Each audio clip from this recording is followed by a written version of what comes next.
Now, the Ginja's been slaying lawns for about 20 years now, and I've got some exciting news for you guys. I'm creating a space called the Lawn Masters Academy to help you at home be able to slay that lawn. The Lawn Masters Academy is designed to put a method to the madness of diagnosing your lawn. Whether you're a beginner lawn care person or an expert, there's something for you. I'm hoping to have the Academy up and launched in the next 30 days. If you want to get on the wait list, go to lawnmastersacademy.com and put in your email address. Well guys, it's true. By the title, I quit. Can't do this anymore. Actually, what happened was I mastered the RPR. To be honest with you, I'm really happy with it.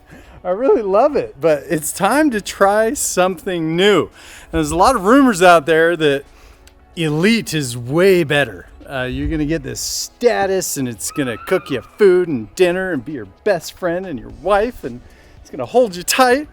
I don't know. I know the golf courses like to use Elite varieties, but what does that actually mean? So now I wanna have that experience. So this is kind of what I'm thinking. We're gonna leave a couple of sections alone in this lawn. So we'll leave like this edge right here. We're gonna kill out most everything in the middle of the lawn. And what that's gonna do for us is allow us to do a comparison. So let's get a couple of varieties, huh? First variety is top secret. Second variety, I'll let you know when it's time, but I think you guys are gonna be really excited to know exactly what I'm gonna do. And then I'm gonna leave that entryway alone just because I don't wanna deal with mud in the meantime when the kids are coming to and fro. And then we'll leave this section. So we'll be able to compare the RPR with the other Elite variety. Then we'll have the other Elite variety next to each other in the middle. And then we'll be able to compare it along the strip on the outside of the driveway with the RPR. So that way we can kind of see three different varieties to see which one of them is best. So I'll give you a hint though. One of the varieties is the RPR.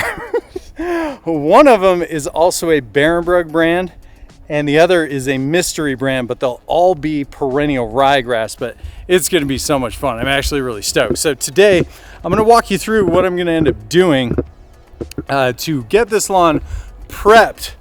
I'm a little scared. We're coming into fall and we don't have that much time, but luckily this fall it stayed way warmer than the falls past, so I really don't think I'm gonna have any issues. So the first step of my process is going to be scalping the lawn.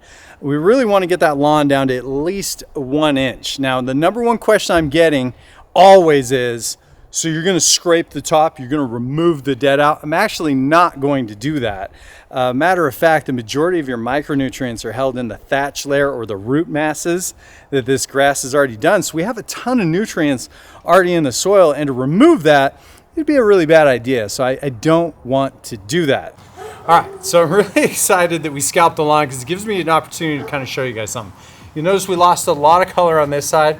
We have a lot better color on this side. We have what's called the 1/3 rule. You're not supposed to take more than 1/3 of the plant off at one time because it stresses it out. We get more dense color when you take less off of the top. So you could eventually step this down considering we're killing it, not a big deal, but it gives us a good visual of why we like to dethatch, because we get this dead debris sitting in the lawn. Now, I typically dethatch my lawn about once every 6 to 8 weeks.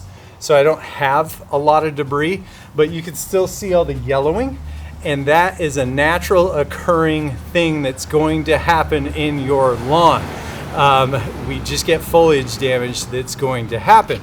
Step number 2 to increase that seed to soil contact is we are going to dethatch the lawn. Dethatching, contrary to what it's called, is a dethatch. You're not actually getting rid of thatch, you're just getting rid of debris or dead grass or acorns off of the soil surface. Again, the whole point is to increase seed to soil contact. Now, don't get me wrong, I love me a good Sun Joe dethatcher. If you don't have one, you should get one. It's my all-time favorite lawn tool for homeowners. For the sake of time, work's just been off the wall crazy. We're a little behind in the season. I need to speed this process up because I got to get it done tonight. So we're gonna use the Outlet Dethatcher. They both work equally as well. They both have tines on. The only difference is this has a hopper that is valid, and this little baggie fills up in 2 seconds. So I usually, if on my videos past, you've seen me use these things. They have just as good of tines as the Outlet does. I'd say 99% of this is just dead grass. And so we wanna make sure that we get it all out just to increase the probability of that seed hitting the soil. Now, step number 3 is always the scariest one, and that is using the treatments or the chemicals, glyphosate, meaning a non-selective herbicide, meaning it's going to kill everything it touches. Now, I traditionally like to walk backwards on this treatment, especially since I'm going to have these outer edges still alive. I also want to make sure that I'm not using a sprayer that is going to push a lot of mist out, because that mist is going to carry. So I've made a device out of a rain head sprayer that I use at my office professionally on lawns.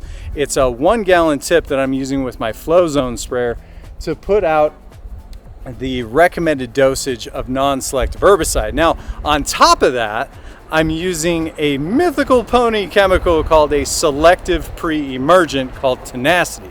Now, I love Tenacity in regards to seeding, because it's going to allow me to seed the lawn while allowing for seed germination, but not weed seed germination. And that's why it's such a mythical pony. That's going to help keep our weed population down. Typically, if you have bluegrass, you're going to have to do 2 to 3 glyphosate treatments, and the labels on Eraser stipulate that you can only do them 7 to 10 days apart. Well, with Tenacity, you want to do at least 2 treatments 14 days apart. My suggestion is, if you're going to do 2 Tenacity treatments, you need to space those out 14 days apart. So what you'd want to do is you'd want to do a glyphosate with a Tenacity treatment now. Then you're going to do a glyphosate only treatment the following week. Then the week after that, you're going to put down Tenacity and your grass seed, is how that's going to work. So for the sake of this video right now, I'm really focusing on getting the glyphosate with the Tenacity down so we can start this process. Now, here in my region, the ground temps are starting to come down because the outside temperatures are also coming way down. We were in the 90s and 100 degrees for a very long time. Here in October, though, it's really dropped into the 70s. So I need to push the grass a little bit further. So I'm actually going to do my starter fert now. Now, my region is already extremely high in phosphorus, so I'm going to be using a 10-0-10. I'm not going to lie, this is a little nerve-wracking to come this far just to kill it all out, but here we go.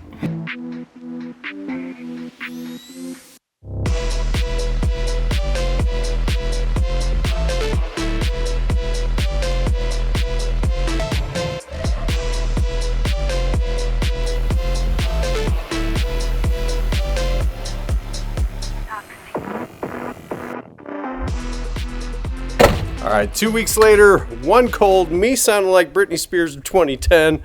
Here we are. Let's check out my results. And I will tell you, the lawn's dead. It did take 2 applications, which wasn't too dissatisfied with, but it kind of surprised me. I just figured with the porosity of the ryegrass, where it just doesn't have that really dense, hard shell to the blade, that it would take it in faster than the bluegrass, but I was wrong. Now, the lesson I'm learning is you're most likely going to have to do 2 glyphosate applications if you're looking to kill out cool season grasses. You'll notice getting into the grass, there is no more lingering green colors anywhere. Now, my kids have continually decided to play football, which with their cleats and whatnot. Killing the lawn this late in the season for Utah is a little bit crazy. Our ground temperatures usually this time of the year are starting to come below 50 degrees. I've gotten really lucky with the weather, and I took a gamble. Now, the one thing that kind of shocked me was you'll see that nice, straight, crispy line of dead versus green, where the RPR is fine there, and it's absolutely dead there. Now, the thing about it is the rain head nozzle that I use is putting the spray down, straight down in large droplets, as opposed to using the regular wand or cone sprayer that kind of mists, and you can see it kind of mist everywhere. Now, I always was wondering what the potential of glyphosate bleeding is. I've done tests in the past. It usually ranges anywhere between 6 inches and 12 inches. Now I'm kind of second guessing that, just wondering if it has to deal with the actual size of the nozzle. But the nice thing is for what we're going to be doing, which is putting in 2 different species of grass, each 500 square feet, I'm pretty stoked. Now this other side that I did isn't quite the same. It's wavy like a snake. That's because I was walking backwards. That's on me 100%. But it was a fun little test. Really excited to see how fast we can get this grass to come in. Traditionally, rye is going to take about 5 days to germinate, but we'll see you on the next round, guys. If you have any questions, comments, or concerns, hit me up in the comments down below. You know I love to help you guys out. Until next time, guys, this is Pest and Lawn Ginja. We're slaying lawns.